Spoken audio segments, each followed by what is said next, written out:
America Bharat మీద విధించిన ఆంక్షల ప్రభావం ఇప్పుడు ఏ ఏ అంశాల మీద పడుతుంది?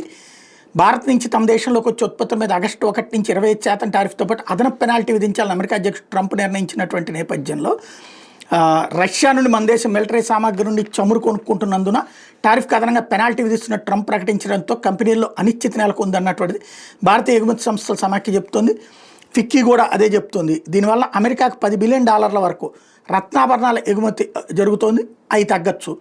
అట్లాగే అమెరికా నిర్ణయం మూలంగా భారత్ సముద్ర ఆహార ఉత్పత్తులు ముఖ్యంగా రొయ్య ఎగుమతుల మీద తీవ్ర ప్రభావం పడుతుంది. ఇది 10 నుంచి 15% టారిఫ్ ఉంటుందని భావిస్తే అంతకు మించి విధిస్తే దిగ్భ్రాంతికి గురి చేస్తుంది.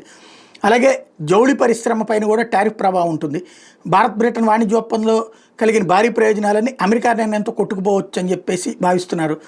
భారత వస్తువులకు సంబంధించినటువంటి టారిఫ్ ప్రభావం ఉండేలా కనిపిస్తోందంటూ అమెరికాతో వాణిజ్య ఒప్పందాలు కుదుర్చుకున్న దేశాలతో పోలిస్తే పెద్ద ప్రభావం ఉండదని మేధో సంపత్తి సంస్థ GTRI చెప్తోంది. బ్రిటన్, EU, జపాన్, ఇండోనేషియా, వియత్నాంలకు తక్కువ టారిఫ్లు ఉన్నా అవి అమెరికా వ్యవసాయ ఉత్పత్తుల మీద సున్నా సుంకాన్ని విధిస్తున్నాయి. భారత్ అటువంటిదేమీ చేయట్లేదని గుర్తు చేస్తోంది.